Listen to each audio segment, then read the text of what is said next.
Bonjour à tous, je suis ravie de vous accueillir au webinaire Gouvernance et gestion de crise organisé par le comité gouvernance du MEDEF. Je suis Carole Siroux, administratrice indépendante et présidente exécutive d'Etifinance, une agence de notation financière et extra-financière. J'ai le plaisir d'animer ce deuxième séminaire qui suit un premier séminaire en 2021 sur la gestion des risques avec Xavier Migeot. Je vais laisser les intervenants se présenter dans quelques instants, mais surtout introduire en fait l'objet de notre webinaire ce matin autour donc de la gestion de crise et comment l'anticipation de la gestion de crise peut être structurante pour nos entreprises et particulièrement le rôle que joue le conseil d'administration ou les instances de gouvernance dans la gestion de crise. Nous essaierons à travers nos échanges ce matin de faire en sorte d'avoir des éléments concrets permettant à nos auditeurs de pouvoir en tirer bien entendu des réflexions, mais surtout dans l'action de pouvoir agir et mettre en pratique des bonnes pratiques. Alors, je vous annonçais un beau panel ce matin, donc je vais laisser les intervenants se présenter, en commençant donc par Xavier Migeot qui va nous se présenter. Oui, bonjour, je suis donc délégué général du MEDEF d'Ille-et-Vilaine en Bretagne, et voilà, ça fait un certain nombre d'années que je travaille sur la gestion des risques et aussi sur la gouvernance, et notamment dans les PME et ETI familiales. Ravi d'être là à vos côtés, à tes côtés, Carole, pour animer ce webinaire.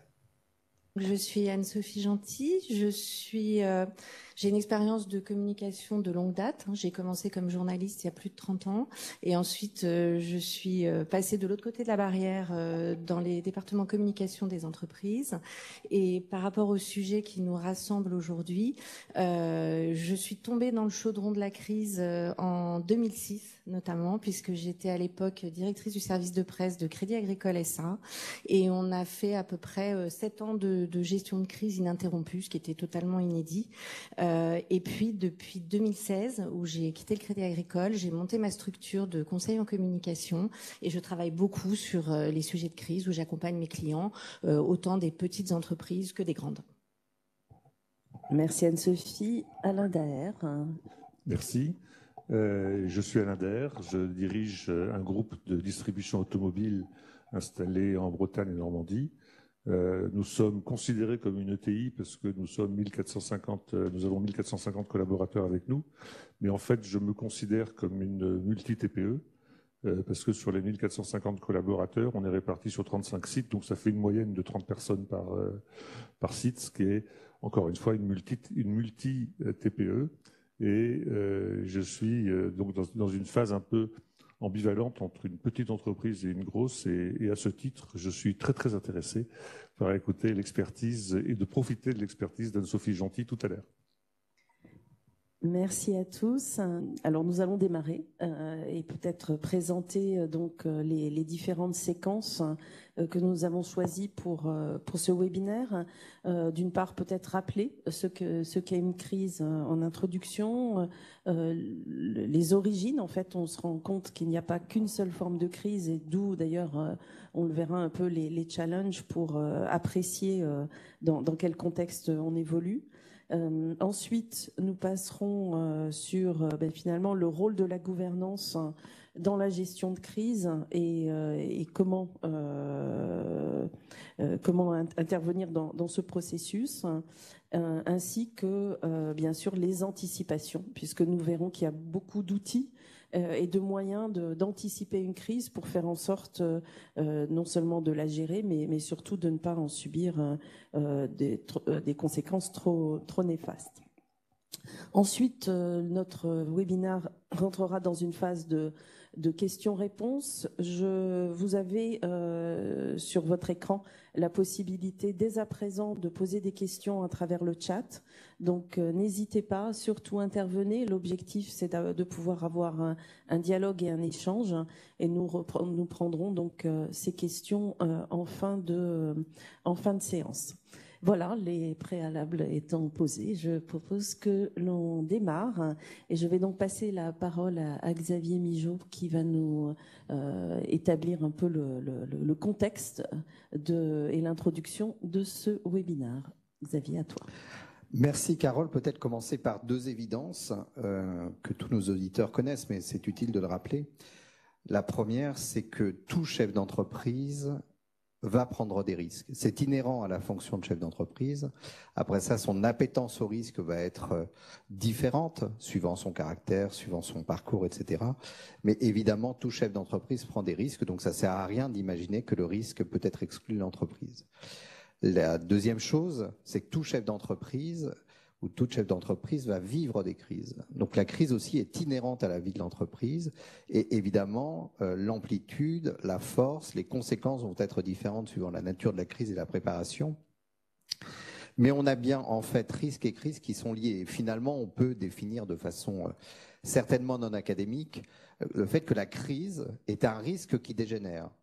Alors c'est un risque qui est identifié ou non, et ça ce sera certainement un sujet que l'on abordera ce matin, mais c'est un risque qui dégénère. Donc en fait, on a une détérioration de la nature du risque qui devient une crise. On a trois principaux types de crises, finalement. Il y a celle qui est endogène, donc qui va être vraiment interne à l'entreprise, qui va concerner l'entreprise et pas les autres entreprises d'un secteur. Donc évidemment, là, on peut parler des crises liées aux ressources humaines, à d'autres facteurs, crises financières, de trésorerie. On a des crises qui sont généralisées à un secteur d'activité. Et là, on peut par exemple parler de la crise sur le coût des matériaux qui impacte très fortement les entreprises, où là, tout un secteur, alors plusieurs secteurs, mais tout un secteur va être confronté à la même crise au même moment. Et là, le troisième type de crise, c'est en fait la crise imprévue, exogène souvent, qui va avoir une force souvent extrêmement importante et qui va impacter l'ensemble des entreprises. Là, je pense qu'on peut se passer d'exemples vu ce que nous vivons et ce que nous venons de vivre. Alors peut-être deux éléments sur lesquels nous pourrons réfléchir aussi ce matin, c'est on a de plus en plus, et en ce moment je crois qu'on est pleinement dedans, un mix de ces différentes crises et une interaction très forte entre ces différentes origines de crise.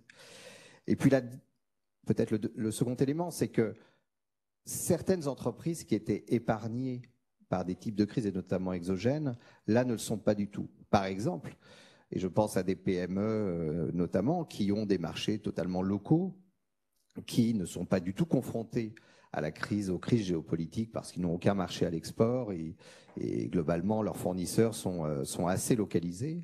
Et bien là, actuellement, avec le conflit géopolitique et la situation géopolitique qu'on connaît, sont totalement impactés au même titre que l'ensemble des entreprises. Et évidemment, on peut penser au coût de l'énergie qui a un impact fort. Et je pense en particulier aux différentes entreprises qui renégocient des contrats d'énergie actuellement.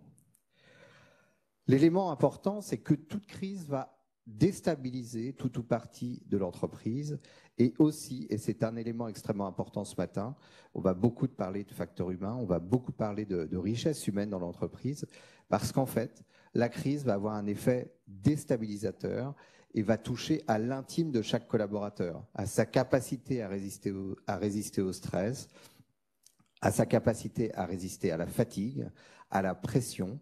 Et c'est certainement là que la gouvernance peut être un facteur extrêmement positif pour venir supporter, aider la partie opérationnelle de l'entreprise. Donc si on résume, premier élément, tout n'est pas Covid. Toute crise n'est pas liée au Covid, même si évidemment ça a fortement ébranlé. Il y a plein de crises d'intensités différentes qui sont à prendre en compte, qui sont à anticiper. Et d'ailleurs, j'avais noté que tout n'est pas anticipable, mais finalement, est-ce que tout n'est pas anticipable? C'est certainement un sujet qu'on va pouvoir traiter. C'est que même la crise Covid était anticipable, peut-être pas sous le terme Covid, mais le fait d'avoir un blackout complet comme on l'a vécu, certains l'avaient anticipé dans leur plan de continuité d'activité. Et puis le troisième élément, c'est, pour citer la Haute-Seu, nous en avons parlé tout à l'heure, tout ce qui n'a pas été sera finalement. Et là, les cyber-risques sont une bonne illustration. C'est-à-dire que moi, je me souviens, il y a 5-6 ans, dans dans les classifications des risques des PME dans une étude d'un assureur qui s'appelle QBE, le risque cyber arrivait 6e, 7e, 8e position. Le premier risque était le risque social, en fait, dans l'entreprise, tel qu'il était défini par les PME. Maintenant, le risque cyber est devenu le premier risque. Le premier risque, et la question n'est pas de est-ce qu'on sera touché, mais quand serons-nous touchés? Donc finalement, la crise est un révélateur de son impréparation, des biais cognitifs que l'on peut avoir pour ne pas voir la crise ou les risques du moins en face, des limites de son système de lutte en fait ou de réaction à la crise, son plan de continuité d'activité, etc., de la nécessité de changer de tactique, voire de stratégie, et puis des limites de son organisation. Donc, lorsque l'on dit que la crise est un révélateur, finalement, elle est aussi une opportunité. C'est un grand classique que dire ça, mais finalement, c'est une réalité, nous allons le vivre aussi ce matin. Et ça prouve bien, et là, encore une fois, je pense en particulier à nos PME qui sont essentielles au tissu économique, c'est que la solitude du chef d'entreprise est une réalité, ou de la chef d'entreprise, même si elle a un conseil d'administration. Donc finalement, comment on s'entoure dans ces périodes de crise, comment on peut préparer, comment on peut anticiper qu'il faut s'entourer et avoir une gouvernance extrêmement solide. C'est donc les origines multiples de la crise. Et là, ça va permettre à nos intervenants de s'exprimer. Donc on a bien vu que l'origine de la crise est très diverse, elle est très multiple, elle n'est pas uniquement opérationnelle et intervient malheureusement dans les différentes phases de la vie d'une entreprise. Et puis, la gestion de la crise n'est pas seulement la responsabilité du management, elle est aussi justement de la gouvernance et en quoi la gouvernance vient supporter, au premier sens du terme, supporter l'opérationnel. Et puis, il ne faut pas confondre, donc ça veut dire qu'il faut bien anticiper et identifier les origines de la crise. Est-ce qu'elles sont internes, externes, est-ce qu'elles sont doubles? Donc la première question que je souhaitais poser à Anne-Sophie, c'est finalement avoir votre point de vue sur crise interne, crise financière, crise mondiale externe. Voilà, comment tout ça se traduit, et finalement quelle est votre analyse de ces différents types de crises, plutôt externes, et comment justement réagir avec toujours ce fil rouge de la gouvernance? Alors, en introduction, j'ai envie de vous dire plusieurs choses. La première, c'est que notre environnement, et vous le savez tous, a considérablement changé depuis un certain nombre d'années. Et donc augmente les risques de crise. Et ce que je trouve très important et que j'ai remarqué dans les 10 dernières années, c'est que tout le monde est concerné par la crise. Il n'y a pas seulement des grandes entreprises qui peuvent être exposées à la crise, les petites structures peuvent être aussi exposées à la crise. Et pourquoi cet élément a pris de plus en plus d'ampleur? C'est parce que d'abord on a eu l'éruption des réseaux sociaux et d'Internet qui font que aujourd'hui n'importe quelle entreprise, qu'elle soit grande, petite, peut se faire interpeller en direct par une ONG, par des citoyens, également par des collaborateurs. Et la crise devient virale très souvent, et puis surtout elle arrive très rapidement, beaucoup plus qu'autrefois. Et ça, je crois que c'est un événement important. Et puis il y a aussi un élément, je dirais, qui est plus de l'ordre moral, et que moi j'ai vraiment constaté depuis la crise financière. C'est-à-dire que depuis les années 2006, on s'est rendu compte que finalement, ce qui primait, c'était le moral, et qui primait sur le légal. Et ce qui signifie que quand bien même une entreprise peut être sur le domaine légal, si ce n'est pas moral, ça ne va pas passer et ça peut être facteur de crise. Je vous donne un exemple, les entreprises qui peuvent gérer des activités qui semblent pour l'opinion publique amorales. C'est par exemple les banques à qui on reprochait de financer l'extraction de charbon, les énergies fossiles, ou bien une entreprise, par exemple, qui va avoir des abattoirs, etc., etc. Et ça a complètement changé la manière dont la crise se révèle. Et puis surtout, ce qui est intéressant, c'est qu'elle touche l'entreprise, mais elle peut aussi toucher les individus. Et résultat, l'angle de la crise, autrefois, elle était très interne. Très souvent, elle était générée par des facteurs internes. Ça continue. Mais aujourd'hui, elle peut venir percuter une entreprise et quelle que soit sa taille, et on le voit en ce moment, effectivement, avec les éléments géopolitiques et la guerre déclenchée par la Russie en Ukraine. Alors, bien sûr, les crises cyber, vous en avez parlé, Xavier. On l'a bien vu avec les hôpitaux, Corbeil-Essonnes en premier, la région Guadeloupe qui vient de vivre une cyberattaque. Ça peut aussi être des petites entreprises avec les demandes de rançon. Ça change considérablement la façon dont on gère la crise. Et puis surtout, ça vient souvent effectivement percuter une entreprise et les équipes. Et je rejoins complètement tout ce que vous avez expliqué dans votre analyse de la crise.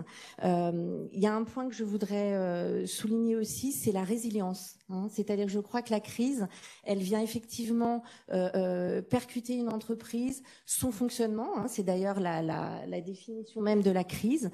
Elle peut avoir un impact souvent très fort sur sa réputation. On quantifie ça à la réputation d'une entreprise, on la quantifie à peu près un quart de sa valeur. Donc c'est pas seulement quelque chose d'ésotérique. Et donc on voit bien qu'une crise peut avoir un impact sur le business de l'entreprise, quelle que soit sa taille, j'insiste beaucoup là-dessus. Et puis effectivement, ce qui est très important, et vous le disiez, c'est que souvent les équipes se sentent assez isolées, d'où l'importance effectivement, et surtout dans les petites structures, de ne pas travailler seul, de justement avoir l'appui du conseil d'administration, de partager, mais ça je crois qu'on y reviendra. Merci Anne-Sophie. Alors Alain, donc 40 ans de présidence exécutive d'une très belle ETI ou multi-PME familiale. On va revenir dans une séquence suivante sur les évolutions dans la gouvernance que vous êtes en train d'impulser dans le cadre d'une transmission familiale. Mais si on revient sur ces 40 années, j'imagine que les crises, vous en avez connues de multiples et d'intensités différentes encore une fois. Comment vous l'avez géré en tant que président exécutif? Vous avez un conseil d'administration d'actionnaires familiaux, voilà. Et comment finalement, avant de voir les évolutions que vous imprimez, comment vous l'avez vécu et en quoi ce conseil d'administration vous a été bénéfique, mais aussi quelles en ont été les limites? Vous avez raison, dans la vie d'une entreprise, on rencontre obligatoirement des crises. Et d'ailleurs, dans l'actualité plus récente, on se rend compte que ce qui était impensable il y a encore quelques années est devenu possible, et ce qui est possible devient probable aujourd'hui. Donc on est en face à des crises qui peuvent arriver de toutes sortes. Il y a des crises, on va dire, qui sont des grosses difficultés économiques, même si elles sont externes. Je pense aux crises de 2007 par exemple, où là, dans une entreprise comme la mienne, qui était honnêtement gérée d'une manière un peu autocratique, la gestion de la crise se fait en interne avec son comité directeur, et ça se passe plus ou moins bien, mais ça ne demande pas trop d'implication extérieure ou trop d'implication d'un conseil d'administration. Et puis il y a des crises qui peuvent être gravissimes et inattendues, et je vais en citer une qui a été sans doute la crise la plus grave à laquelle j'ai eu à faire face dans la vie de mon entreprise. Il s'agit du suicide d'un de mes collaborateurs sur le lieu de travail, et d'un collaborateur relativement proche, pour qui j'avais beaucoup d'estime, peu importe d'ailleurs que j'avais de l'estime ou pas, mais ça s'est passé. Et ça, dans une entreprise, c'est l'horreur absolue. C'est l'horreur d'abord, bien évidemment, pour sa famille et pour ses proches, c'est l'horreur pour ses collègues de travail, et c'est l'horreur pour l'entreprise elle-même. Je ne parle pas de moi, mais pour l'entreprise elle-même, c'est l'horreur absolue, parce que ça peut avoir des répercussions énormes et dramatiques, que ce soit en interne ou que ce soit en externe. Et là, vous avez parlé, Xavier, du sentiment de solitude du chef d'entreprise. Et je me suis retrouvé à ce moment-là dans un sentiment de solitude incroyable, dans la mesure où, en tant que chef d'entreprise, et c'était mon rôle, je ne le regrette pas du tout, j'ai totalement assumé pour protéger mes cadres et mes collaborateurs. Et dans le cas d'une entreprise avec un actionnariat à 100% familial, j'ai totalement protégé ma famille pour la tenir à l'écart de cette crise. Donc je me suis retrouvé dans une situation, je ne vais pas larmoyer sur mon sort parce que ça arrive, je pense, à pratiquement tous les chefs d'entreprise, où il s'agit de réagir et de réagir seul Et on n'avait pas mis en place de cellules de crise. Encore une fois, je l'ai dit tout à l'heure, on était une multi-TPE, on est toujours une multi-TPE, donc pas mis en place d'organisation, de gestion de ce genre de choses. Et là, ça aggrave la situation. Je dois dire que, au passage, quand je dis que j'ai agi seul, c'est pas vrai. J'ai agi avec mon DRH qui a été d'une aide assez fantastique. Et ça m'a amené à prendre un certain nombre de décisions de court ou moyen terme à l'époque. Alors, décision de mettre en place tout un tas d'outils d'alerte pour éviter que ça puisse se reproduire, les répondeurs et autres systèmes de remontée d'informations et d'alerte. C'est moyennement satisfaisant, mais satisfaisant quand même.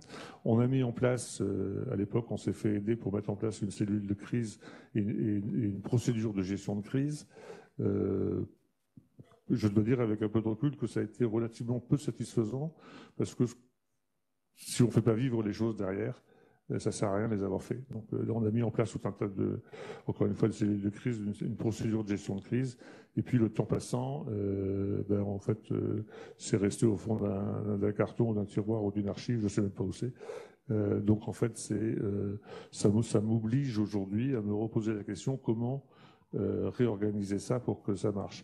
Et comme on l'a évoqué, je suis en passe de transmettre, de passer la gouvernance de l'entreprise à mes enfants, à mes neveux et enfants,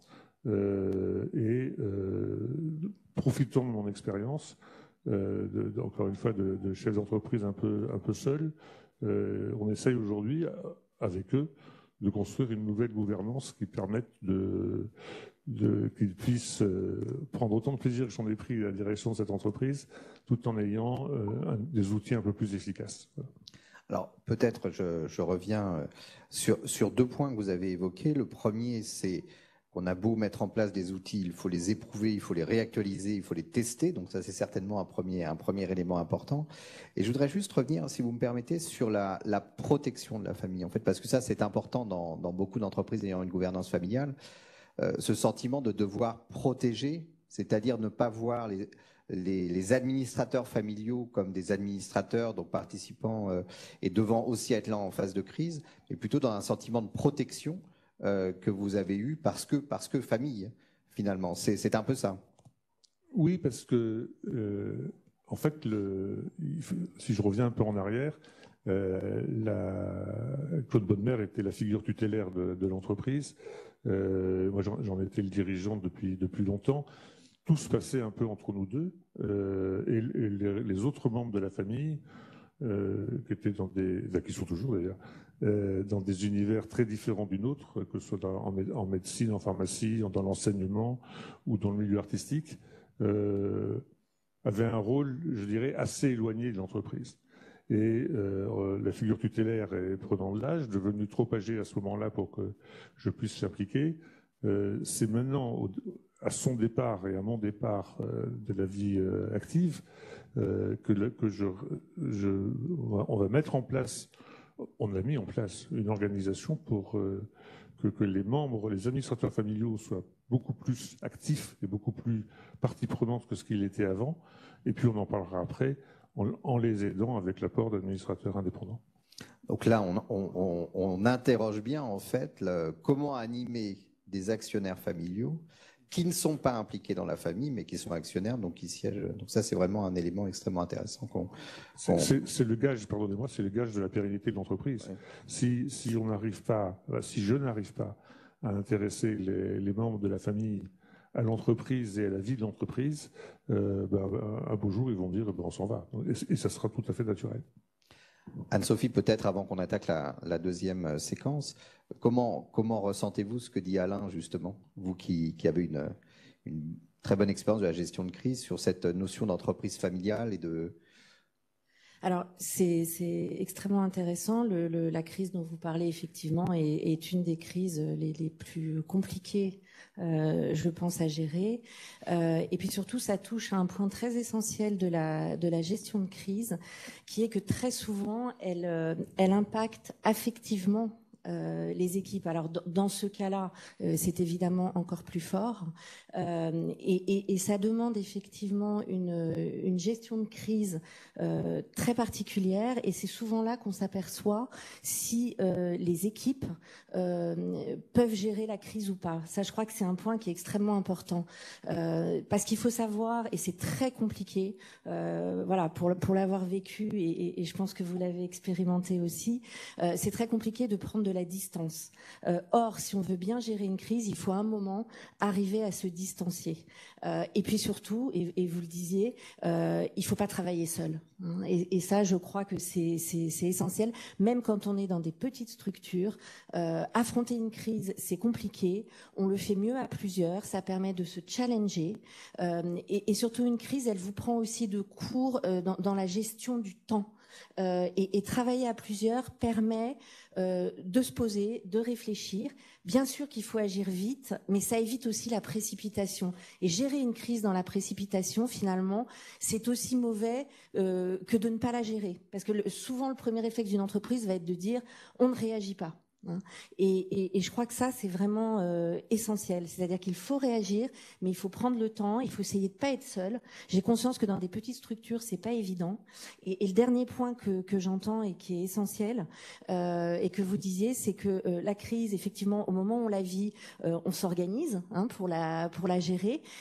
Et puis ensuite, comment on fait, parce que ce sont des réflexes. C'est effectivement des procédures, mais la crise, ce sont des réflexes. Et ces réflexes, très souvent, il faut les entretenir tout au long de l'année pour que le jour où une crise se déclenche, on puisse être en mesure de réagir très vite. Sinon, vous avez tout à fait raison, les procédures, les cellules de crise, ça reste dans le fond d'un tiroir et puis c'est pas activé.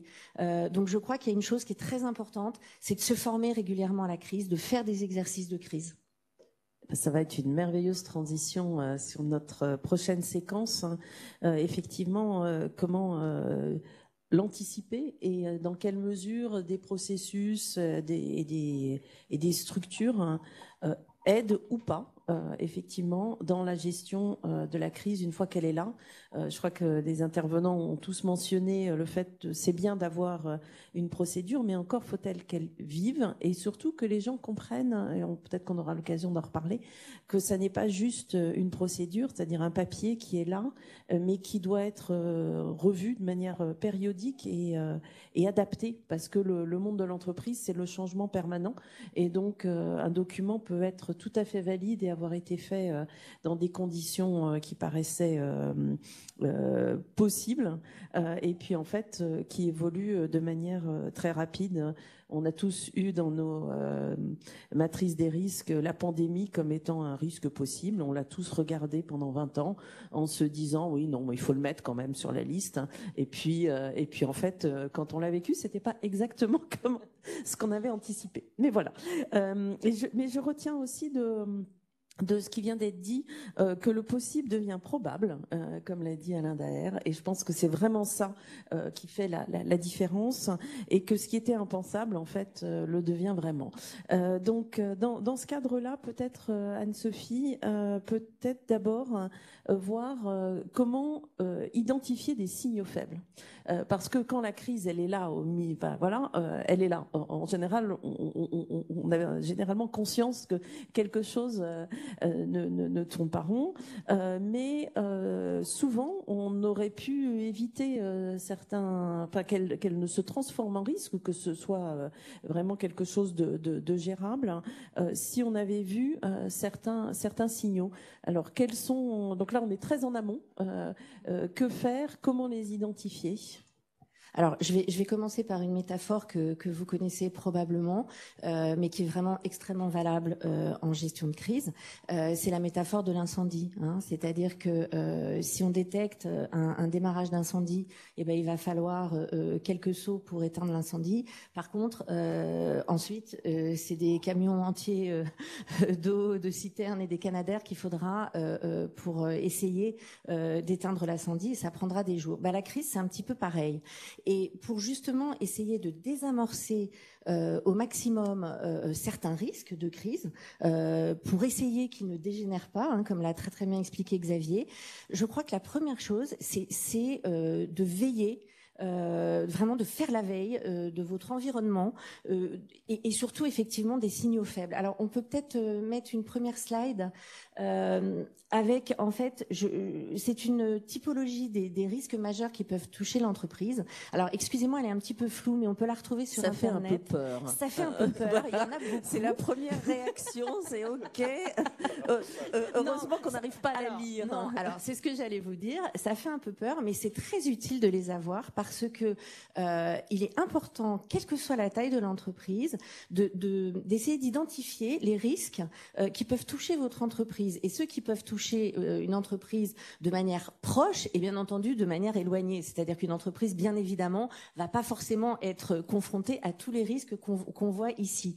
Et comment essayer d'identifier ces risques et puis surtout de les surveiller, eh bien c'est de mettre en place, alors maintenant c'est beaucoup plus facile avec Internet, hein, c'est de mettre en place un certain nombre de veilles. Alors il n'y a pas forcément besoin de mettre en place des outils compliqués, hein. J'ai conscience que quand on est dans des petites entreprises, on n'a pas forcément les moyens et les équipes. Aujourd'hui, il y a des choses très simples, hein, qui sont des alertes Google, par exemple, qu'on peut mettre en place. On peut aussi mettre en place des alertes sur des médias que l'on suit avec des thèmes importants qui vont vous permettre de suivre un petit peu au quotidien ce qui se passe dans l'environnement de votre entreprise. Hein. Donc en amont, il faut un petit peu réfléchir aux sujets qui vous concernent et sur lesquels vous avez des crises potentielles et de les surveiller. Et ça, rien que de faire ça, va vous permettre d'abord de sensibiliser vos équipes aux risques de crise possibles et aussi de se préparer, puisqu'on est très en amont, en préparant peut-être des scénarios de crise, mais très simples. Hein. On n'est pas obligé de monter des plans de crise extrêmement compliqués, mais c'est de se dire, attention, sur l'aspect social, on va avoir ça, comment on pourrait le gérer effectivement maintenant avec l'éruption des risques géopolitiques, mais qui ont un impact sur l'activité de l'entreprise, comment va-t-on gérer un problème effectivement de matières premières qui va faire qu'on va pas pouvoir produire comme on produit habituellement, qu'on va avoir du retard dans la production de nos produits, comment on va communiquer vis-à-vis de nos salariés, comment surtout on va communiquer vis-à-vis de nos clients, etc., etc. Et de mettre en place une veille va permettre à la fois d'abord de bien identifier vos risques et probablement aussi de mieux les gérer. Et donc quand la crise vous impactera, d'être beaucoup plus en mesure de le gérer. Ça ne résout pas tout, on soit bien d'accord, mais c'est une aide qui est quand même extrêmement importante et ça rassure.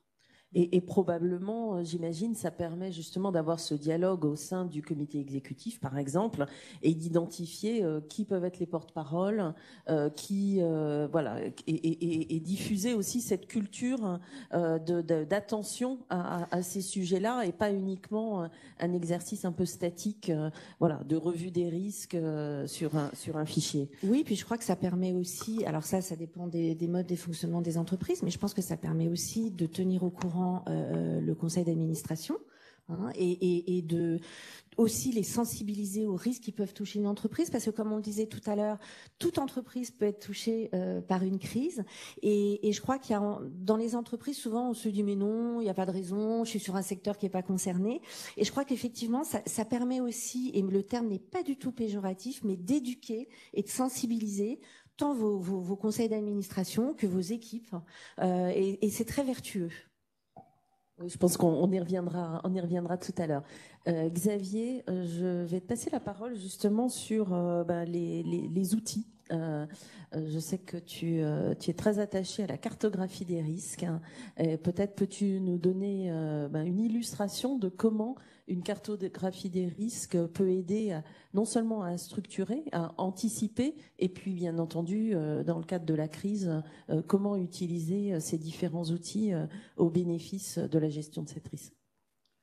Merci Carole. Oui, alors on va remonter 6 ans en arrière. J'étais à ce moment-là délégué général du MEDEF des Deux-Sèvres et je rencontre la directrice des risques d'une grande mutuelle et nous refaisons le monde et nous nous disons on va faire un atelier sur la gestion des risques à destination de nos adhérents, donc en l'occurrence plutôt PME, ETI. Plein de fougue, nous nous disons que la salle va être absolument bondée et finalement il n'y a que 2 chefs d'entreprise qui viennent. Bon. En même temps, on en conclut qu'il y a un vrai sujet qui est à traiter et nous avons à ce moment-là mis en place un dispositif avec un partenaire extrêmement important que nous sommes allés chercher, qui est l'AMRAE, qui est l'Association des managers de risque et assureurs d'entreprise, donc qui est l'association des managers de risque en France, mais qui n'a comme adhérents que des managers de risque, donc que des grandes entreprises. Les PME et les ETI, évidemment, n'ayant pas de managers de risque, ils ne sont pas dans cette association. Et nous avons travaillé vraiment en repartant de zéro avec des chefs d'entreprise de Sévrien, avec une diversité de secteurs, de taille d'entreprise. On a le président du tribunal de commerce, etc. Pour vraiment se dire, repartons de zéro et quels sont les risques auxquels sont confrontées des entreprises pour mettre en place une méthodologie qui est complètement ciblée PME, ETI. La caractéristique, je ne sais pas si nous serons d'accord, mais c'est vrai que les chefs d'entreprise de PME de TI, comme tous d'ailleurs, sont complètement débordés par un certain nombre d'activités et passer une semaine à travailler sur la cartographie de leurs risques, c'est quelque chose qui est totalement illusoire. Donc en fait, on s'est dit, voilà, on se fixe un objectif, c'est qu'en 3 à 4 heures, un chef d'entreprise et son entourage doit pouvoir élaborer une cartographie de l'ensemble de ces risques. Et ça, c'est certainement le premier élément important. C'est que dans le même espace-temps, un chef d'entreprise va se contraindre à travailler l'ensemble de ces risques. Alors, quels sont l'ensemble de ces risques? Évidemment, on en retrouve dans cette magnifique diapo. Ce sont les risques stratégiques, les risques opérationnels, les risques de compliance, les risques de RH, les risques financiers. Voilà. Il y a 7 univers de risques qui ont été définis et chaque univers de risque va être découpé en des questions spécifiques qui permettent justement à la fin d'avoir une cartographie des risques par univers de risque et une cartographie des risques globale. Ça s'appelle macartodesrisques.fr, c'est en ligne, c'est accessible gratuitement et nous l'avons voulu comme tel. Alors une fois qu'on a parlé de l'outil, donc encore une fois, et je pense que c'est important, qui a vraiment été conçu par des chefs d'entreprise, quels en sont les principaux éléments intéressants? Le premier, c'est qu'on en a fait un certain nombre durant les phases de test et on continue à en faire en Deux-Sèvres par mon successeur et j'en fais en Ille-et-Vilaine et puis évidemment ça se développe en France, cet outil. Quel est le premier enseignement? Jamais un chef d'entreprise n'a pas découvert quelque chose. Alors, pas obligatoirement découvert un risque en tant que tel, mais au moins découvert l'intensité et les conséquences de ce risque, puisqu'évidemment, et ça c'est un grand classique, il y a une cotation en fonction de la probabilité et des conséquences si ce risque arrive. Donc ça, c'est le premier élément. Le deuxième élément, c'est que, et je me répète, mais rares sont les chefs d'entreprise qui peuvent se bloquer du temps pour voir l'ensemble de ces risques. Encore une fois, le chef d'entreprise connaît généralement leurs risques. Donc c'est pas un sujet de je navigue à vue, c'est pas ça.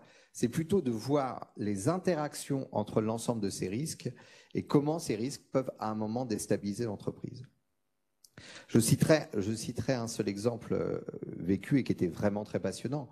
Une entreprise de bâtiment extrêmement processée. Vraiment, c'était une entreprise, une belle ETI avec des process. Et en fait, on a réussi à découvrir en les challengeant, puisqu'on le faisait en face à face, même si on peut le faire en ligne sans nous, entre guillemets, c'est que finalement, il y avait un vrai sujet sur le risque humain. Et ils ont découvert que dans leur comité de direction, je simplifie à l'extrême, mais il y en a 3 qui pouvaient ne pas revenir le lendemain pour une raison X ou Y, et ils étaient interchangeables, mais qu'en revanche, ils étaient très compliqués à remplacer dans le cas d'un départ en retraite, voilà, ou un départ de l'entreprise. Et en fait, il y en avait un dont les fonctions étaient assez facilement remplaçables, en cas justement de départ de l'entreprise, mais où en cas de problème qui faisait qu'il n'était pas là le lendemain, là, il y avait un vrai sujet parce que c'est lui qui tenait l'entière maîtrise des process, notamment informatiques, qui justement... Voilà. Et donc, c'est autour de ça, c'est un des sujets. Un exemple extrêmement concret, hein. On a dit que toute crise n'était pas obligatoirement le Covid. Voilà, là, c'était un exemple très concret sur lequel ils ont pu travailler. Et je pense que ce que tu décris, Xavier, c'est qu'effectivement, c'est aussi associer les membres du comité de direction, donc l'équipe rapprochée du dirigeant dans ces réflexions-là, parce qu'il ne s'agit pas uniquement de s'en rendre compte en tant que dirigeant, et puis éventuellement de le partager avec le board, mais aussi de le partager avec ses équipes, parce que tout plan ou toute analyse qui ne serait pas partagée, discutée, challengée, a peu de chances d'abord d'être mise en place, mais surtout dans le cadre de la crise, s'il faut, entre guillemets, faire l'éducation en plus de gérer la crise, ça devient très compliqué. Oui, et là, il y a vraiment deux éléments qui sont extrêmement importants. Le premier, c'est comment un dirigeant va accepter d'embarquer son directoire ou ses collaborateurs proches. Et là, évidemment, ça renvoie à éviter des biais cognitifs, et on en a tous, et puis à la capacité du chef d'entreprise à s'ouvrir aussi devant ses collaborateurs. Et ça, c'est aussi un vrai sujet en termes de gestion des risques et gestion de crise. C'est finalement comment je me mets à nu et j'accepte. Et là, j'ai aussi plein d'exemples de certains qui disent non, je veux être seul avec vous et on va discuter ensemble. Et d'autres exemples où, justement, s'il a réuni des collaborateurs autour de lui, lui, il dit non, c'est super, ça, non, pas de problème. Et les autres disent tu te souviens pas, là, il y a 6 mois, ce qu'on a. Ah oui, bon, d'accord, c'est vrai. Voilà. Et la dernière carto que j'ai fait en Ille-et-Vilaine, justement, ça a duré, là, pas 3 heures, mais 5 heures. Il y avait 12 collaborateurs qui sont passés, tout le comité de direction. Et c'était extrêmement intéressant parce que, justement, riche d'apports et de regards croisés. Le deuxième élément important, c'est la connexion avec le conseil d'administration, puisqu'on parle de gouvernance. Et là, fondamentalement, si on reste uniquement à l'échelon opérationnel, évidemment, c'est important. Ça embarque les équipes, ça permet de voir un certain nombre de choses. Mais c'est aussi comment on remonte ça, et en particulier dans les PME et les ETI, comment on remonte ça au niveau du conseil d'administration, comment on en fait un outil de gouvernance. C'est pas la gestion des risques, c'est pas la gouvernance, mais comment ça devient un outil de gouvernance. Et comment l'exécutif accepte de le porter auprès du conseil d'administration et comment le conseil d'administration accepte de le saisir. Cartographie des risques, bien sûr, mais aussi plan de traitement, parce que c'est le plan de traitement finalement qui est important. Et je citerai juste pour finir Carole, une éminente administratrice indépendante qui a beaucoup œuvré pour la gestion des risques et qui me racontait, donc elle arrivait pleine de fougue dans un conseil d'administration en disant alors là, la gestion des risques, vous allez voir ce que vous allez voir, et qui a mis à peu près 1 an et demi à en faire un sujet de son board. Voilà. Donc c'est compliqué, c'est complexe, et là encore, on retombe sur le facteur humain, bien sûr. Oui, et on aura l'occasion d'en reparler dans une séquence ultérieure, mais effectivement, comment lier ça à la stratégie? Parce que la stratégie, c'est aussi de pouvoir apprécier, je crois qu'Alain Daher l'a dit tout à l'heure, quels sont les risques sous-jacents d'aller dans telle ou telle activité ou de s'en retirer, etc. Donc on voit bien que tout ça est lié, tu l'as très bien dit, ces interactions, ces interconnexions qui sont pas nécessairement toujours visibles, mais qui doivent absolument être identifiés et être discutés, parce que sinon le risque, effectivement, c'est que on passe à côté de quelque chose qui était déjà là. Alain Daher, je me tourne vers vous pour revenir sur ce que vous avez commencé à évoquer sur le sujet de la transmission et des outils que vous allez être en train de mettre en place et des différentes réflexions que vous avez eues pour assurer une transition aussi facile que possible. Donc, je vous laisse nous présenter, je dirais, la genèse et comment vous êtes arrivé à certaines choses que vous êtes en train de mettre en place en tout ou partie. Ok. En fait, comme vous venez de l'évoquer, je suis dans la phase d'une transmission familiale et comme je vous le disais tout à l'heure, après la disparition de la figure tutélaire de la famille, qui avait concentré l'essentiel du patrimoine de l'entreprise dans sa main. Et aujourd'hui, on se retrouve avec une famille en 3 branches familiales, et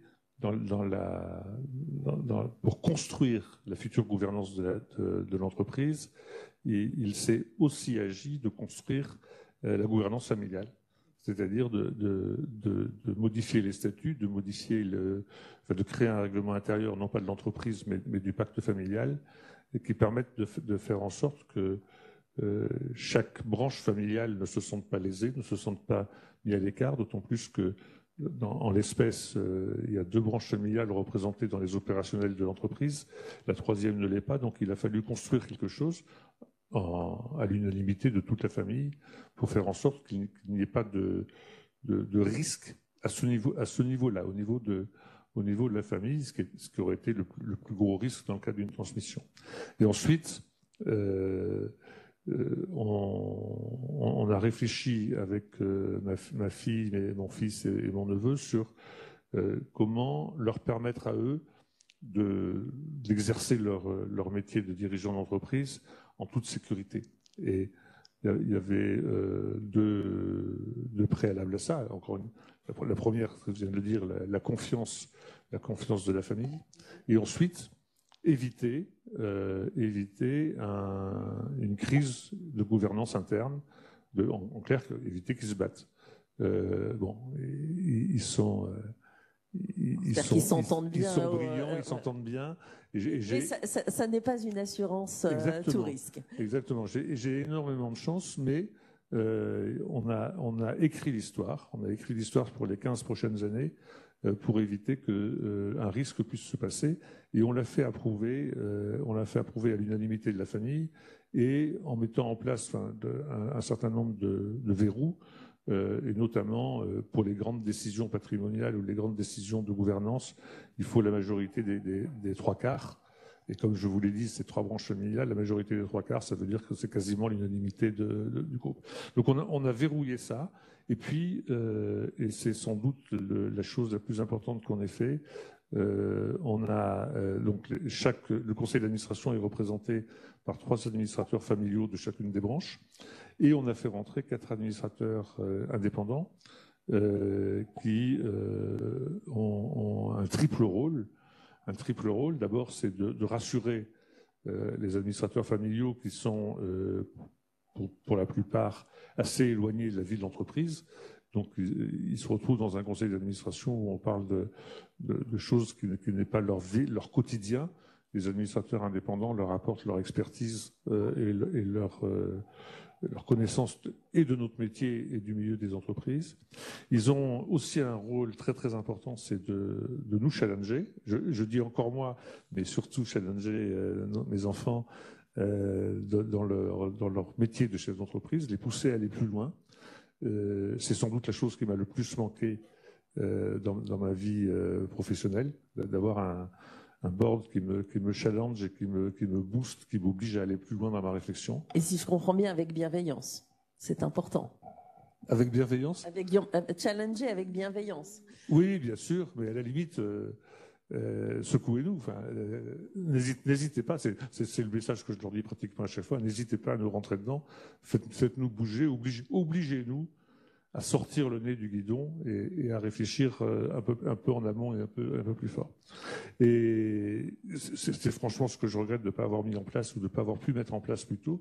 C'est d'autant plus étonnant que j'ai été administrateur d'autres entreprises en tant qu'indépendant ou familial, et notamment chez Daher, où Patrick Daher a mis en place une gouvernance absolument époustouflante chez Daher. Et je la vivais en tant qu'administrateur, mais j'ai mis beaucoup de temps à la copier chez moi. Anne-Sophie, tu as mentionné tout à l'heure que voilà, les réseaux sociaux peuvent être un catalyseur important. Peut-être revenir là-dessus rapidement. Et ensuite, je vous demanderai à tous les deux, finalement, face à une crise, comment est-ce que vous avez aussi fait participer les parties prenantes ou pas d'ailleurs, qui sont finalement, que ce soit les salariés ou ça peut être des fournisseurs importants, comment intégrer ou pas l'écosystème autour de vous. Donc, je te laisse peut-être démarrer, parce que c'est vrai que maintenant, les réseaux sociaux, c'est quand même un sujet très important, et on le voit. Alors là, je vais prendre ma casquette administratrice indépendante. C'est souvent un peu difficile au niveau du board de savoir s'il est opportun d'agir à un moment T. Est-ce que finalement, est-ce qu'on va alimenter cette crise? Est-ce qu'au contraire, il vaut mieux ne rien dire? C'est très compliqué. Et puis, je pense, à la différence de nos enfants, voilà, nous, on vient pas de ce monde-là, donc on n'est pas nécessairement sensibilisés. Et il y a aussi ce manque de familiarité crée aussi une distance forte, une peur. Hein. Donc peut-être tu peux nous aider en tant qu'on soit dirigeant ou administrateur d'ailleurs, comment être plus outillé en la matière. Alors, les réseaux sociaux, c'est vrai que souvent, ça inquiète. Et tu as raison, Carole, on est aujourd'hui avec des générations de dirigeants, et nous aussi, on n'est pas réseaux sociaux natifs. Donc, ça demande effectivement une acculturation forte. Moi, ce que j'ai souvent vu dans les entreprises avec lesquelles j'ai travaillé, c'est des actions de sensibilisation, des comités de direction, également des conseils d'administration pour expliquer un peu comment ça fonctionne. Et puis effectivement, il y a un point qui est très important avec les réseaux sociaux, c'est que c'est un amplificateur extrêmement fort d'une crise. Par contre, il y a vraiment un moment où il faut se dire est-ce qu'on agit ou pas. Et ça demande un petit peu d'expertise. C'est-à-dire que sur les réseaux sociaux, les gens qui vont venir vous attaquer pour une raison X ou Y, ce qu'ils vont chercher, c'est à vous faire réagir. Hein.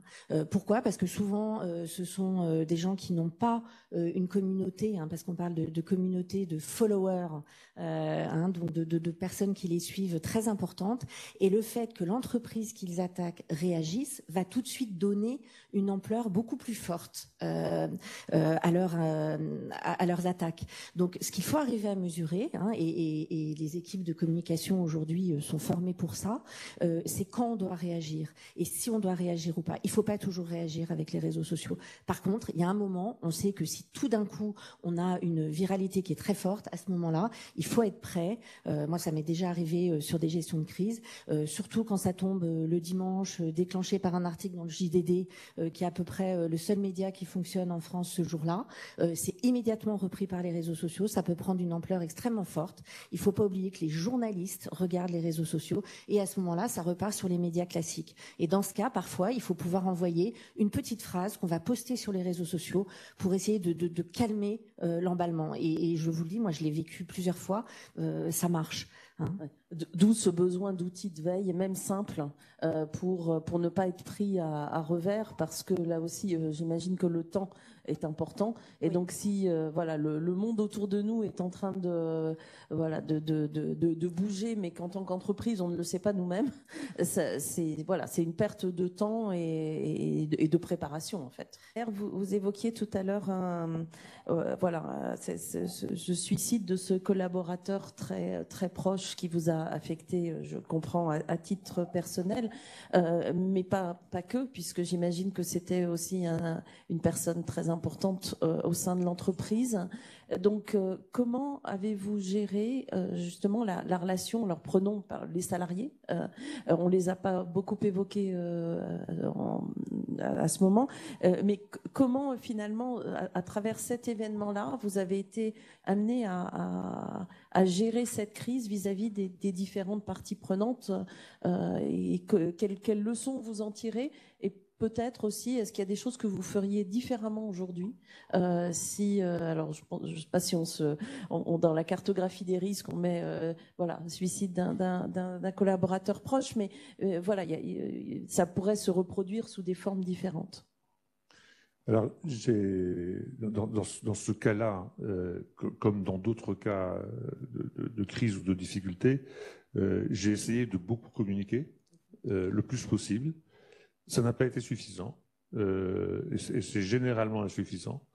C'est-à-dire que ce soit en interne, et même, je vous disais qu'on était sur 35 sites, ma communication au départ s'est focalisée sur les 5 ou 6 sites autour, et je me suis rendu compte qu'à 200 ou 300 km de là, la demande d'information ou la demande de communication était aussi forte et aussi nécessaire. Donc, et encore une fois, quand vous êtes sur 35 sites et que vous n'avez pas envie de passer par les médias, la communication est compliquée, mais elle est hyper nécessaire. Mais je voudrais insister sur cette notion de besoin de communication qui est encore une fois primordiale, tout en étant très très compliqué. Si je prends le cas d'une crise financière, d'une réorganisation. Les collaborateurs savent qu'il se passe quelque chose, ils sont en attente de communication, et vous ne pouvez pas communiquer parce que vous devez d'abord passer par les partenaires sociaux, et vous avez un espèce vous savez que tout le monde est en attente, vous savez que, alors vous essayez de faire des communications, d'envoyer des mails, des courriers pour dire bon, on s'en occupe, mais enfin bon, je communique dès que possible, mais ça crée un manque et ça crée un risque d'aggravation de la crise très très important. Et ce phénomène, pardonnez-moi, ce phénomène il est identique pour les actionnaires qui ont besoin d'être rassurés, qui ont besoin de comprendre au risque d'un affolement important. Mais là aussi, c'est très difficile quand vous êtes le nez dans le guidon, dans l'opérationnel, d'aller expliquer des choses simples à des gens qui sont assez loin de l'entreprise. Et puis enfin, tous les principaux fournisseurs, les parties prenantes, à commencer par les banques, qui ont besoin aussi d'être tenus au courant. C'est un peu moins pressé, je dirais. Le plus difficile, c'est les collaborateurs. En effet, les collaborateurs, pour avoir vécu mis en place une restructuration de mon COMEX récemment, et effectivement d'arriver à gérer un petit peu tout le monde, les attentes, tout le monde qui sait que quelque chose va arriver, tout en respectant bien les personnes qui vont partir, parce qu'il y a ça, et donc entre la confidentialité, les règles sociales en France, dans une vie antérieure, je travaillais pour un groupe américain. Là, vous avez aussi la dimension culturelle avec les écarts d'appréciation des risques juridiques et des processus qu'il faut suivre. C'est vrai qu'il faut arriver à gérer tout ça, et il faut être, je pense, en tant que dirigeant, c'est déjà important d'identifier quelles sont les parties prenantes et comment les gérer et les séquencer, puisqu'il y a dans le temps un certain nombre de séquences à respecter, ce qui n'est pas toujours évident. Sans en oublier, parce que si on en oublie, on recrée une autre crise ailleurs. En effet, on a l'effet boomerang. Xavier, je crois que tu voulais intervenir. On va peut-être suivre sur la séquence suivante, en fait, parce que finalement, là, nous venons de parler d'anticipation et de gestion de crise. On a vu par vos deux exemples et par votre expérience, en fait, la relation qu'on va peut-être plus particulièrement interroger entre le board et l'exécutif, en fait, finalement. Et l'importance de la cohésion entre le board et l'exécutif est évidemment essentielle, mais elle s'éprouve aussi, elle se teste et elle se vit. Donc j'avais envie de commencer avec Alain par une question, alors qui est peut-être un peu dans la projection encore, parce que vous venez de mettre en place cette nouvelle forme de gouvernance, convier des administrateurs indépendants, il y a cette transmission de génération. Mais finalement, comment vous imaginez et comment vous allez travailler le conseil d'administration dans cette diversité nouvelle que vous avez créée, pour justement, en termes de gestion de crise et en termes d'anticipation de crise, pour créer des bonnes connexions avec l'exécutif et cette nouvelle génération montante, et avec le conseil d'administration pour lui donner pleinement son rôle. Alors c'est peut-être encore un peu tôt, mais vous avez certainement des réflexions, j'imagine, autour de ce sujet-là. En fait, oui, c'est tôt, et en même temps, ça... on a une grande chance, c'est que ça marche très bien, ça fonctionne très bien. Donc en fait, c'est assez classique, hein, un conseil d'administration avec des administrateurs familiaux, des administrateurs indépendants et des opérationnels. On est dans un schéma assez classique. Il y a naturellement les réunions de conseil, encore une fois traditionnelles et normales, mais on a en plus, et c'est là ça n'a pas été voulu au départ, ça s'est fait assez naturellement par les réseaux sociaux, notamment par Signal, pour avoir quelque chose d'assez confidentiel entre nous. On a entre les trois collèges, les opérationnels, les administrateurs indépendants, les administrateurs familiaux, on a un système de chat permanent et de veille permanente. Quand il y en a un d'entre nous qui voit quelque chose, il le communique quasi et puis on réagit, ce qui fait que après avoir vécu longtemps sans un board actif, Là, j'ai un board brillant. Non, hyperactif, c'est un côté maladif. Donc, non, pas hyperactif, mais suffisamment actif et qui marche très bien, avec des gens, chacun dans leur rôle, mais qui s'investissent profondément. Et tout à l'heure, j'écoutais Anne-Sophie Gentil qui parlait qu'il fallait être en veille et à l'affût. Là, j'ai effectivement des gens qui sont, dès qu'il y en a un qui voit quelque chose, il le signale aux autres, on réagit, on discute, il y a un risque, il n'y a pas de risque ou pas. Et à l'agenda de ce conseil d'administration, justement, l'anticipation des crises, la gestion des risques, ou l'identification des risques, est bien un sujet qui est porté et qui fera l'objet de travaux spécifiques du conseil d'administration ? Oui, parce que au sein de ce conseil, on a créé un comité des risques que je pensais créer, mais je pensais le créer un peu plus tard. Et on a fait l'objet d'une cyberattaque très violente. Donc ça m'a amené à accélérer la création de ce comité. Et ce comité est assorti d'un groupe de travail miroir de collaborateurs de tous nos métiers qui réfléchissent aussi à la typologie des risques que nous pouvons rencontrer en interne et qui les font remonter au comité des risques qui font ce comité fait des recommandations au conseil d'administration pour faire l'alerte, dire attention, on va dans le mur ou pas, et ensuite, quelles sont les mesures qu'on doit prendre pour réagir. Merci Alain. Alors Anne-Sophie, vous avez évoqué les différentes parties prenantes internes et on vient de le dire, la connexion, la bonne collaboration au sens plein entre la direction exécutive et le conseil d'administration est essentielle. Donc, au vu de votre expérience, des collaborations heureuses certainement, aussi des collaborations plus complexes, des crises dans la crise finalement, si on voulait aller dans ce sens-là. Alors, je trouve que ce que explique Alain Daher est très intéressant et ça ramène à un point qui est essentiel dans la gestion de crise, c'est la cohésion. Parce que je crois pour avoir expérimenté pas mal de crises, c'est un élément mais absolument capital dans la gestion de crise. Il faut pas oublier que la crise c'est d'abord quelque chose qui nous touche humainement, c'est une affaire humaine et on l'oublie, et donc la cohésion est extrêmement importante. Et cette cohésion, on a des moyens de l'optimiser et c'est compliqué parce que moi qui ai été plutôt du côté des équipes opérationnelles, enfin on dit ça comme ça, mais pour moi un conseil c'est opérationnel aussi.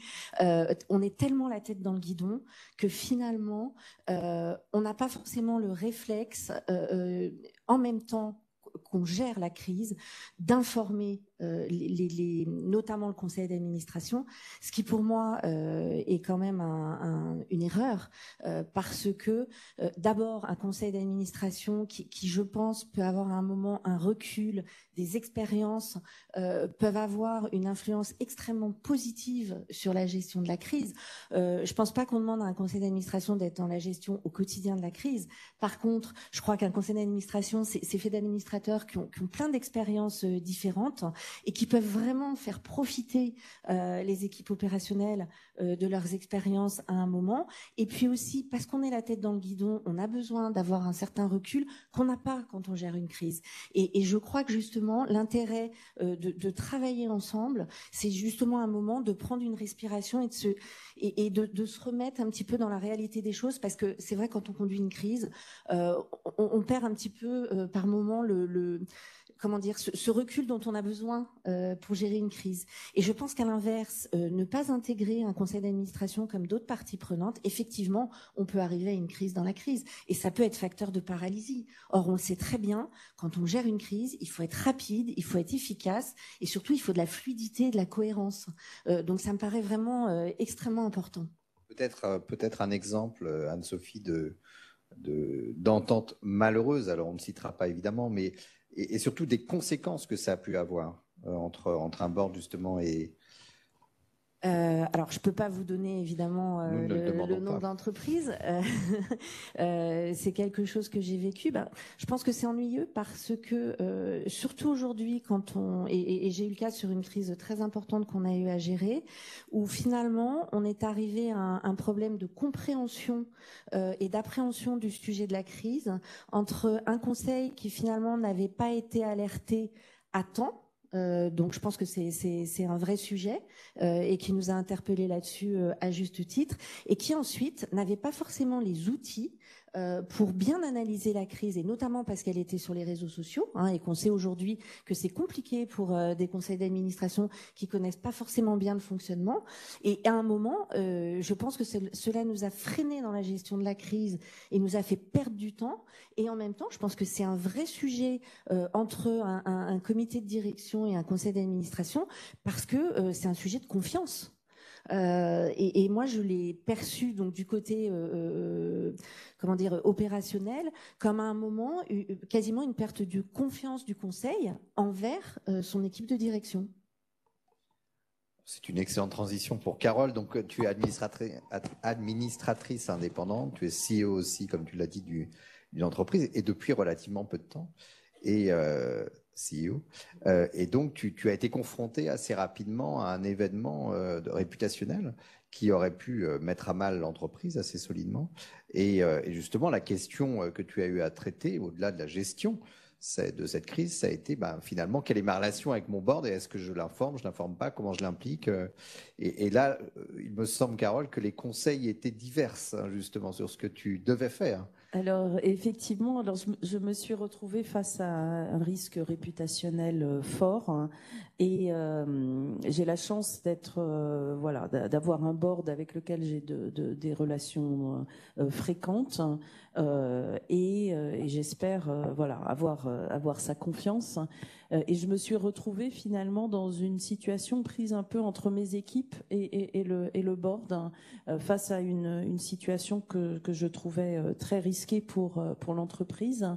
Et ma première réaction a été effectivement de discuter avec mon actionnaire majoritaire et le board sur la situation, alors même que certains de mes collaborateurs me conseillaient de ne pas en parler au board, ce qui pour moi était inconcevable.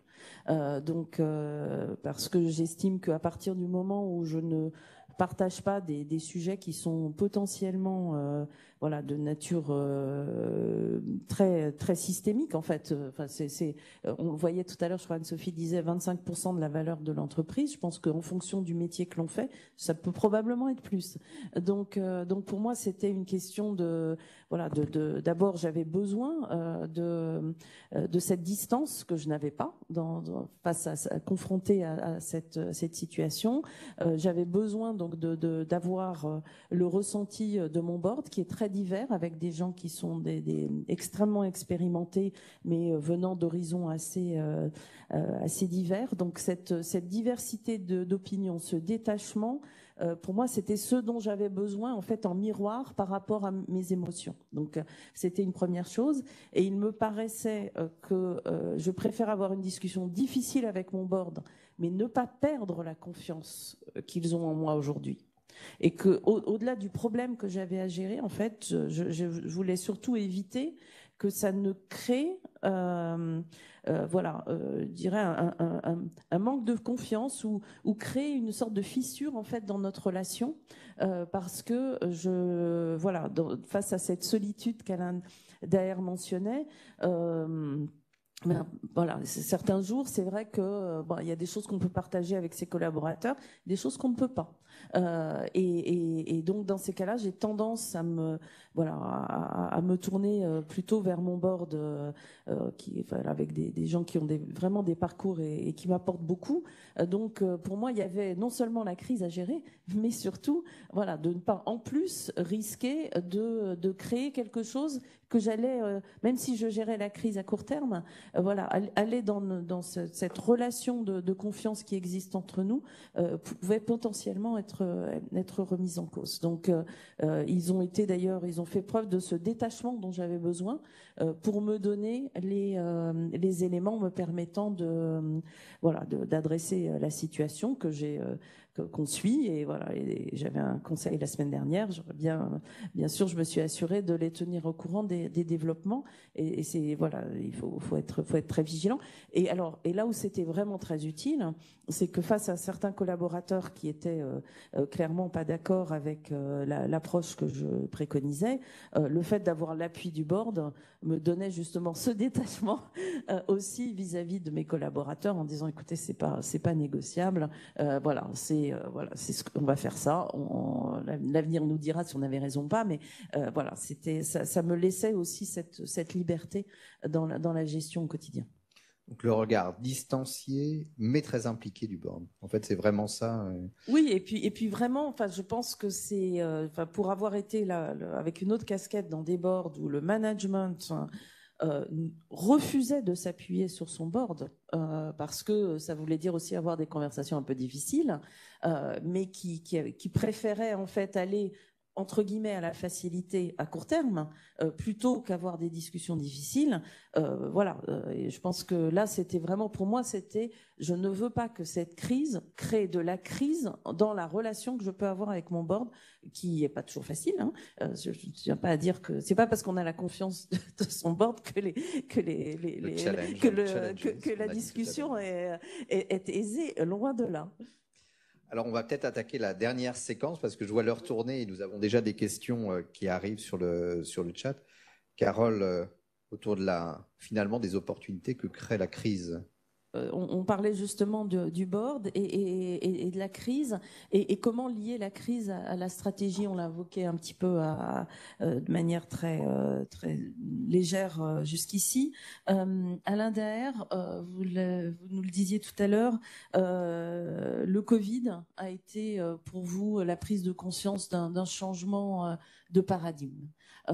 Donc comment, finalement, avec le recul, qu'est-ce que ça a entraîné et en quoi ça a eu un impact sur votre stratégie, votre organisation et en quoi est-ce un tournant finalement dans votre entreprise? Au risque de choquer, et je suis conscient que je vais choquer, cette crise du Covid, de la Covid, pardon, a été une formidable bénédiction pour mon entreprise. C'est quelque Effectivement, chose... c'est un peu choquant. Non, mais ça m'a obligé à prendre des décisions que d'une part j'aurais pu nier à prendre et que d'autre part les décisions que je savais nécessaires étaient difficiles à faire comprendre en interne et y compris en externe au niveau de la famille. Il y avait un certain nombre de décisions que je savais devoir prendre et cette crise inouïe entre guillemets, m'a permis de déclencher et de faire les opérations d'une manière très rapide, mais en même temps très conforme à nos valeurs. Ça nous a permis d'aller très vite et avec toutes les difficultés de communication que j'évoquais tout à l'heure, mais ça nous a quand même permis d'aller très vite dans cette restructuration. Ça a aussi permis de légitimer très fort la 4e génération qui arrive, parce que vis-à-vis de tout le personnel comme des parties prenantes, de voir la manière avec laquelle ils ont assumé leur rôle dans cette crise avec moi, dans cette crise très très dure, ils ont été très naturellement légitimés dans l'entreprise, y compris chez les parties prenantes, je pense notamment à nos banquiers, avec une rapidité que sans cette crise, on y serait arrivé, mais on aurait mis plusieurs années pour arriver au même résultat et ça serait toujours resté la fille d'eux ou le neveu d'eux. Aujourd'hui, parce qu'ils sont brillants, d'abord, mais c'est complètement derrière nous et cette crise du Covid nous a permis de gagner beaucoup de temps. Et enfin, ça m'a aussi permis d'accélérer la mise en place de la nouvelle gouvernance, et notamment avec les administrateurs indépendants, ce que j'aurais fait aussi, mais j'aurais mis beaucoup plus de temps. Donc, désolé de dire quelque chose de choquant, mais ça a été une vraie bénédiction pour nous. Un accélérateur stratégique, finalement. un accélérateur, un booster incroyable au niveau de la réorganisation stratégique du groupe. Anne-Sophie, je sais que tu es très intéressée par les sujets géopolitiques et on les a mentionnés à travers la crise ukrainienne et l'impact que ça peut avoir direct et indirect sur les entreprises. Peut-être peux-tu évoquer, voilà, est-ce qu'il y a des moyens de se protéger dans un environnement qui est géopolitiquement beaucoup plus complexe qu'il y a encore quelques années et avec notamment des sujets de concurrence économique qui sont probablement plus visibles qu'ils n'étaient précédemment. Je ne sais pas s'ils étaient moindres, mais je sais que c'est un des sujets qui t'importe. Donc ça, c'est plutôt crise future ou anticipation. Comment aider tes clients? Qu'est-ce que tu conseilles? Je crois qu'il n'y a pas de recette miracle, hein, c'est-à-dire qu'on peut jamais se protéger complètement. Par contre, ça rejoint un petit peu ce que je vous disais tout à l'heure. Hein, c'est toujours avoir ce pas de côté et ce que Alain Daher vous disait tout à l'heure, c'est-à-dire d'être à l'affût. Quel est vraiment le rôle de l'entreprise? Jusqu'où a-t-elle un rôle géopolitique? On arrive aussi à des sujets presque moraux. Donc, je crois que le seul outil, une fois de plus, hein, et vous allez trouver que c'est vraiment ma marotte, mais c'est vraiment de surveiller son environnement en permanence. Et je crois que vous l'avez tous dit, ce qui nous paraissait mais totalement improbable il y a quelques années est maintenant totalement probable. On sait que ça va arriver et ça veut dire que les entreprises, même les petites, hein, là je ne parle pas du tout forcément des grandes, doivent intégrer ça, même si c'est extrêmement compliqué, parce que quand on est la tête dans le guidon au quotidien, on n'intègre pas forcément un risque géopolitique, et ça passe une fois de plus. Hein, je crois beaucoup à la veille, et puis c'est un sujet, je suis très intéressée par le sujet d'intelligence économique, hein, qui est vraiment lié à la veille, parce que derrière, ça pose des sujets de concurrence. Et donc une entreprise, si elle part de la Russie, il y a peut-être des concurrents qui vont y rester, qui vont prendre des parts de marché. Alors je prends cet exemple-là, mais il y en a plein d'autres. Et là aussi, c'est un sujet donc plus large qu'un sujet d'anticipation de crise. C'est un sujet d'intelligence économique. Et je reviens sur cette veille qui est importante, qu'il faut mener au quotidien, hein, pour pouvoir être capable d'agir. On fait ça en temps de paix et c'est pour agir alors en temps de guerre ou en temps de crise. Hein, mais je crois que c'est important. Et je pense que c'est effectivement là où des exercices, que ce soit de cartographie des risques ou autres, de trouver, même si c'est 3 heures de temps en temps, pour réfléchir à l'environnement dans lequel on opère, prendre ce recul. Alors ça peut s'organiser de manière différente dans les entreprises, mais cette prise de recul pour se challenger et essayer d'aller au-delà de ce qu'on voit un peu la partie immergée de l'iceberg. C'est vraiment le rôle de l'entrepreneur avec son équipe et bien sûr dans le cadre des discussions stratégiques avec le board quand on la revoit de manière périodique, mais de jamais hésiter finalement à regarder plus largement que ce qu'on ne voit parce qu'on est dans un environnement qui est complexe et qui est difficile et où la complaisance ou simplement la reproduction du passé n'est certainement pas la manière d'assurer la pérennité de l'entreprise. Je crois que c'est là qu'est la résilience, hein. C'est de savoir intégrer les enseignements positifs ou négatifs de ce qu'on vit, intégrer aussi un environnement qui change à vitesse grand V pour justement, et tout ce travail, ce que je tiens à dire, c'est que c'est un investissement. Et c'est un investissement que vous faites d'abord pour votre entreprise, hein, pour son développement, mais aussi pour une crise à gérer dans l'avenir. Et la crise, ce que je voudrais dire aujourd'hui, c'est que c'est très anxiogène, mais c'est un formidable outil pour l'entreprise. Alain Daher, vous le disiez très bien, et je comprends tout à fait la manière dont vous le dites, parce que souvent, c'est un catalyseur. Et c'est pas forcément un catalyseur de choses négatives, mais c'est une formidable manière de rebondir. D'où l'importance essentielle qu'on oublie souvent en entreprise, quelle que soit sa taille. C'est ce qu'on appelle le rétex, le retour d'expérience. Nous, on appelait ça le post-mortem, ce qui est pas très joli comme terme, mais c'est très significatif, qu'il faut absolument faire. Et je dis il y a qu'à faucon, hein, on sait que c'est compliqué, mais d'expérience, moi je peux vous dire que j'ai vécu plein de crises, on n'a pas pris le temps de le faire.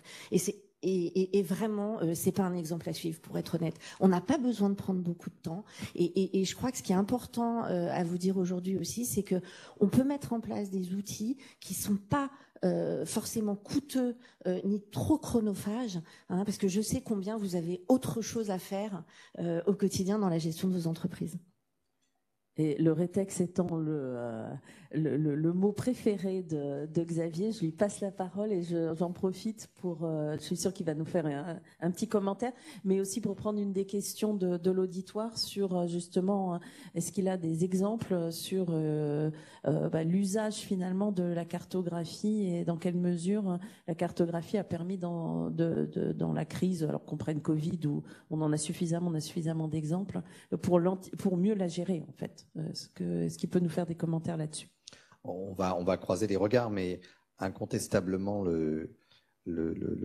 l'identification par la cartographie ou par d'autres modes, mais en particulier par la cartographie, l'identification des risques en amont, évidemment, a un effet extrêmement positif. On avait fait un groupe de travail justement de rétex ou de post-mortem après la première vague de Covid, après le premier confinement. On avait réuni des chefs d'entreprise, encore une fois en Deux-Sèvres. On avait la Maïf, on avait des PME. Enfin voilà, on avait vraiment varié. Certains qui étaient équipés de PCA, d'autres non. Et on en avait fait justement un retour d'expérience pour voir ce qui était positif. Peut-être un premier enseignement dont on n'a pas parlé obligatoirement, qui est le facteur temps. Et en fait, la Covid a certainement bousculé un des éléments qui est la durée de la crise. Et ça, c'est peut-être un élément aussi qu'il faut souligner à un moment. C'est que, et notamment la directrice des risques de la Maïf le disait bien, en fait, ils étaient super équipés, ils avaient un PCA en béton, etc. Mais pour une crise qui allait durer 15 jours, 3 semaines, mais certainement pas cette durée. Donc ça veut dire qu'il y a aussi des modèles qui sont bousculés par cette dernière crise extrêmement violente. Ça, c'est le premier point. Le deuxième, oui, en effet, et heureusement, dirais-je, tous ceux qui avaient fait une carto, et je pense vraiment à des PME, des entreprises de 30, 40 salariés, là on est vraiment sur des petites PME avec toute la richesse qu'il peut y avoir ce terme, avaient pu anticiper. Et encore une fois, on est sur des éléments factuels. C'était pas révolutionner leur entreprise. Je pense à un qui avait revu ses dispositifs d'approvisionnement pour la maintenance. Et il s'était aperçu en fait qu'il était extrêmement fragile par rapport à ça.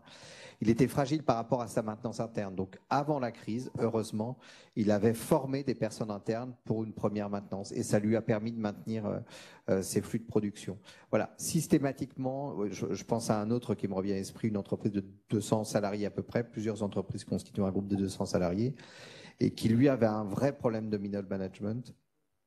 Transmission familiale, il était là aux commandes avec son épouse, lui c'est le gendre, il était là aux commandes depuis à peu près un an et demi, et finalement il s'est aperçu que c'était une vraie faille. Donc il avait commencé à recruter et ça l'a aussi beaucoup aidé. Donc voilà, donc oui, le retour d'expérience que l'on a sur l'intérêt de la cartographie est assez évident, c'est-à-dire qu'à partir du moment où on a pris le temps de poser les choses, de les croiser, de voir les interactions, eh bien, on passe à la phase suivante, qui est la phase essentielle, qui est le plan de traitement, et que mettons en place. Et il y a des choses qui sont très engageantes, y compris financièrement, et puis il y en a d'autres qui ne le sont pas, qui sont de l'organisation, mais auxquelles on n'avait pas obligatoirement pensé. Mais j'imagine qu'Anne-Sophie et Alain, vous avez aussi des regards là-dessus. Par exemple, sur la cartographie, moi j'ai eu l'occasion d'accompagner une entreprise en région qui avait besoin justement d'identifier un peu les risques qui se présentaient avec elle. Et puis, on a mis en place, je dirais, des process, mais très simples, en cas de déclenchement de crise. Donc, on s'était arrêté sur un ou deux risques majeurs. Hein. C'est pas la peine de traiter tous les risques non plus. Il faut sélectionner, de toute façon. Il faut sélectionner. Et ensemble, on a construit une démarche toute simple qui fait que quand un de ces deux risques se déclenche, déclenche, et il s'est déclenché peu de temps après. Il pouvait avoir recours à cette petite cartographie qu'on avait fait, et notamment des parties prenantes, pour ne pas en oublier, parce que souvent quand on gère une crise, on peut oublier certaines parties prenantes, notamment les pouvoirs publics, ou parce que c'est vrai que quand on met la tête dans le guidon, on pense pas forcément à tout. Et c'est vrai que ça m'a fait très plaisir, parce qu'ils m'ont appelé ensuite en me disant, tu vois, ce qu'on a construit ensemble et cette cartographie nous a aidé à gérer, parce qu'effectivement on a un des risques qui s'est déclenché. Et je crois que dans ces cas-là, ça donne un cadre. Alors il faut savoir aussi sortir des cadres, hein, mais le cadre a cet intérêt d'avoir des points auxquels on peut se raccrocher quand on gère une crise, et ça permet aussi d'éviter que celle-ci ne dégénère encore plus. Et puis c'est aussi un mécanisme un petit peu, finalement, d'y réfléchir. Et même si la crise, finalement, qui va avoir lieu, généralement pas celle qu'on a prévue, ou en tous les cas rarement, en tous les cas, on a déjà les mécanismes en place, si ce n'est les structures, en tout cas, réfléchis à les formes que ça pourrait prendre. Et donc, ça permet une meilleure réactivité, même si la crise est un peu différente. Et donc, c'est pour ça que ces outils, ils doivent être compris comme étant une manière de structurer une approche, plus que comme un guide absolu. Voilà. Et je pense que ça répond aussi à une des questions qui est comment insuffler cette culture aussi auprès des collaborateurs. Donc, peut-être Alain Daher, je ne sais pas si vous avez des réflexions là-dessus sur comment embarquer ces collaborateurs sur ces sujets-là. C'est assez récent chez moi dans mon groupe. Et je compte beaucoup justement sur la gouvernance mise en place et sur le comité des risques et le groupe miroir pour faire en sorte que l'ensemble des collaborateurs s'y impliquent. Mais je voudrais rebondir sur un mot qu'a prononcé Anne-Sophie tout à l'heure, c'est le mot investissement. C'est vrai que comme beaucoup de chefs d'entreprise, j'avais peur et j'ai eu peur de construire une usine à gaz. J'ai eu peur de perdre du temps, de faire passer du temps à mes collaborateurs pour autre chose que leur métier. Et en fait, j'avais tort. Et si j'ai un message à faire passer aujourd'hui à mes collègues chefs d'entreprise, c'est que c'est certainement un investissement très très utile, pour ne pas dire primordial, parce que on peut construire tout ce qu'on veut pendant toute l'année. Si on saute sur une crise, c'est dramatique. Donc, un investissement autour des risques est un investissement primordial aujourd'hui. Et moi, je note le groupe miroir, parce qu'effectivement, il y a souvent des comités des risques au sein des conseils d'administration, mais dans une petite structure comme la mienne où on est 120 personnes, voilà, on n'a pas un directeur des risques, etc. Mais il faut quand même arriver à insuffler cette culture et que nos collaborateurs comprennent aussi, voilà, les risques que présentent nos activités. Donc, je retiens d'aujourd'hui, voilà, de voir comment je peux également chez moi mettre cette idée de groupe miroir. Et si je peux me permettre de compléter par un point ce qu'a dit Alain, de mon expérience de gestion de crise dans des entreprises de taille variée, il y a une chose qui est très importante, c'est s'entraîner à la crise. Et le faire par contre de manière proportionnée. C'est-à-dire que si vous êtes dans une PME et que vous avez certains types de risques, c'est faire des exercices de gestion de crise 1 ou 2 fois par an, ça paraît beaucoup, sur un risque sur lequel vous êtes vraiment très concerné, pour que le jour où ça se déclenche, vos équipes, elles aient les réflexes, parce que c'est beaucoup une question de réflexe.